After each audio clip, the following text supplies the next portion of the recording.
दरम्यान बारामतीतल्या गुन्हेगारीवर रोहित पवारांकडून चिंता व्यक्त करण्यात आली। रोहित पवारांनी या सगळ्याबाबत पुणे ग्रामीण पोलिसांची भेट घेतली। बारामतीत गुन्हेगारी वाढली आहे, ड्रग्ज पार्ट्या होत आहेत, अंमली पदार्थांचं सेवन, त्याचं विक्री वाढली असं रोहित पवार यांनी म्हटलेलं आहे। तसा आरोप रोहित पवारांनी केला आहे।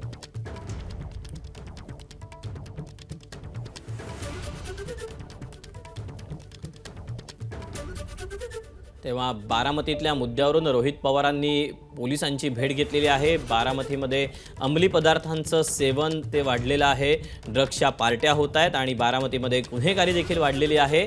अशा मुद्द्यांवर रोहित पवारांनी चिंता व्यक्त करत पुणे ग्रामीण पोलिसांची भेट घेतलेली आहे आणि कारवाई करावी असं म्हटलेलं आहे।